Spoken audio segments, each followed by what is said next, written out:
Hello students.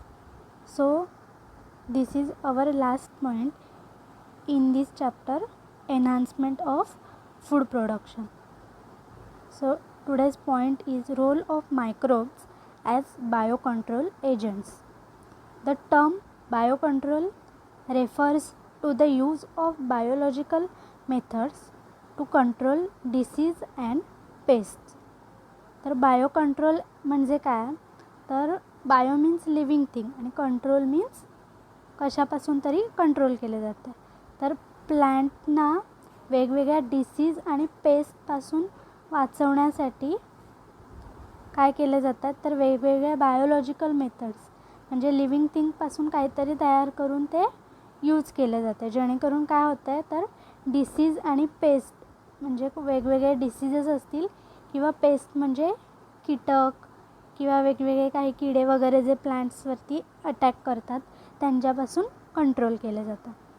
The natural method of eliminating and controlling insects, paste and other disease causing agents is by using their natural biological enemies. This is called biocontrol or biological control. तर ह्याच्यामध्ये काय केलं जातं, तर असे जे काही insect असतील, पेस्ट असतील किंवा वेगवेगळे डिसीज कॉज करणारे एजंट्स असतील, लाईक आता इन्सेक्ट कीटक वगैरे असणार आहेत, पेस्ट किडे वगैरे, त्याच्यानंतर कॉजिंग एजंट म्हणजे वेगवेगळ्या फंगी वगैरे असतील ज्याच्यामुळे काय होतं आहे तर ते त्यांना डिसीज कॉज होतं.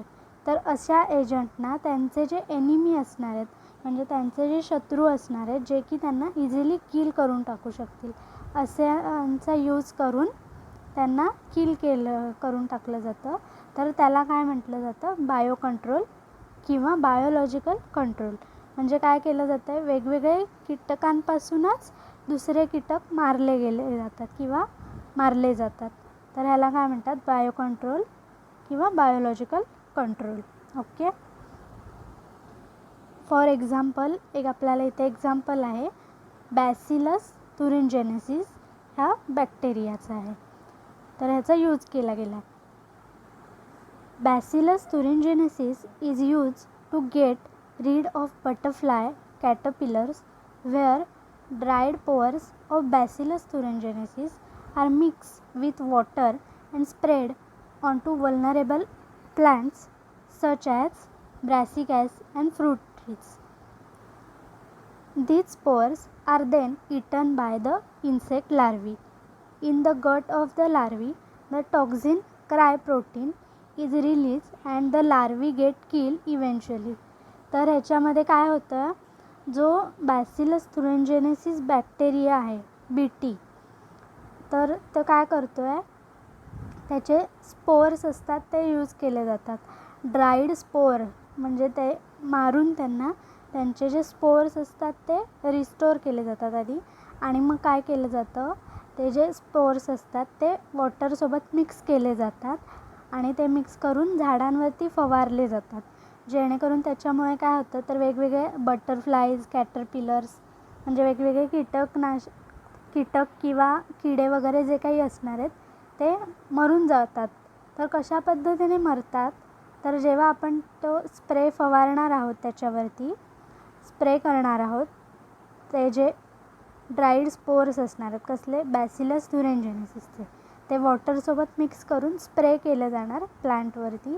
आणि त्याच्यानंतर काय होईल, तर ते जे आपण स्प्रे केलेलं आहे ते हे वेगवेगळे कीटक जे काही असणार आहेत ते खातील, आणि खाल्ल्यावरती काय होतं तर त्यांच्या गटमध्ये म्हणजे त्यांची जी ॲलिमेंटरी कॅनल असतं त्याच्यामध्ये काय होतं आहे, क्रायप्रोटीन नावाचं एक टॉक्झिन तयार होतं, म्हणजे विषारी एक कंपाऊंड तयार होतं, आणि त्याच्यामुळे काय होतं आहे तर ते जे काही असणार आहेत कीटक ते इझिली लगेच किल होऊन जातात. Okay. Next, types of biofertilizers. म्हणजे बायोफर्टिलायझर्स आपण नॉर्मली फर्टिलायझर्स ऐकले, फर्टिलायझर्स म्हणजे काय, खतं किंवा खत वेगवेगळ्या प्रकारचे असतात. तर मोस्टली केमिकल बायोफर्टिलायझर्स वेगळे, केमिकल फर्टिलायझर्स वेगळे आणि बायोफर्टिलायझर्स वेगळे. तर केमिकल फर्टिलायझर जे असतात ते जास्त हार्मफुल असतात, त्याच्यामुळे काय होतं तर जे काही आपली सॉईल असणार आहे ती पण खराब होते, पण बायो फर्टिलायझर्समुळे खूप चांगल्या प्रकारचा यूज होतो. On the basis of nature and function biofertilizers are divided into following groups. First आहे नायट्रोजन फिक्सिंग बायोफर्टिलायझर्स. तर जो एअरमध्ये किंवा सॉईलमध्ये जो नायट्रोजन असतो तो प्लांटसाठी थोड्या प्रमाणात हार्मफुल असतो, तर त्याचं कन्व्हर्जन वेगवेगळ्या कंपाऊंडमध्ये केलं जातं. तर काही जे बॅक्टेरिया असतात, मायक्रो ऑर्गॅनिझम्स असतात, ते काय करतात, तर हे जे नायट्रोजन आहे त्याचं कन्व्हर्जन वेगवेगळ्या कंपाऊंडमध्ये करतात. कुठले कुठले कंपाऊंड आहेत तर बघूयात. The nitrogen fixing microorganism which convert atmospheric nitrogen into nitrogenous compounds like nitrites and nitrates via ammonia. तर जे काही नायट्रोजन आहे त्याचं कन्व्हर्जन कशामध्ये करतात, तर नायट्राइट्स आणि नायट्रेट्समध्ये करतात विथ द हेल्प ऑफ काय, अमोनिया. अमोनियासोबत त्याचं कन्व्हर्जन करतात, जेणेकरून काय होतं आहे तर ते प्लांटसाठी यूजफुल ठरतात. ओके. सेकंड आहे phosphate solubilising बायोफर्टिलायझर्स. These are the bacterial species which solubilize insoluble inorganic phosphate compound. तर जे काही इनसोल्युबल आणि इनऑर्गॅनिक फॉस्फेट कंपाऊंड जे असणार आहेत त्याचं कन्व्हर्जन कशामध्ये करतात, तर सोल्युबल कंपाऊंडमध्ये करतात, जेणेकरून काय होईल, ते इझिली सोल्युबल होईल आणि प्लांट त्यांना ॲब्झॉर्ब करून घेऊ शकतात. त्याच्यानंतर थर्ड आहे compost making बायोफर्टिलायझर्स.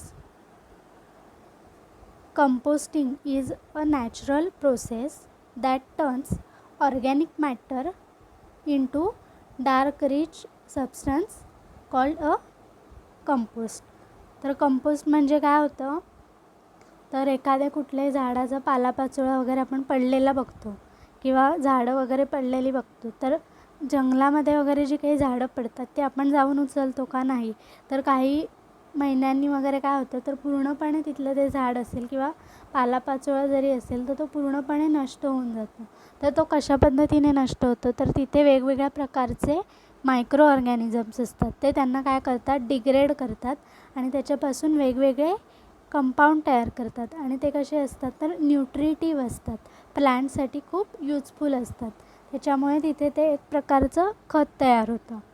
The composting process is dependent on micro organisms to break down organic matter into compost.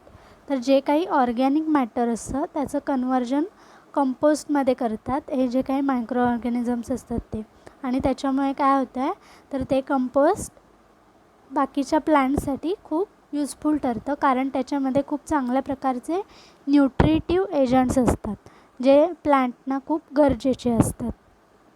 Okay. त्याच्यानंतर लास्ट आहे fungal biofertilizers. Mycorrhiza is a fungus. तर मायकोरायझा ही फंगसची एक स्पेसीज आहे. तर त्याच्यामध्ये there are 2 types of mycorrhiza viz ectomycorrhizae and endomycorrhizae. तर फर्स्ट आपण बघूया ectomycorrhizae. They have well developed mycelium that forms mantle on the outside of the roots.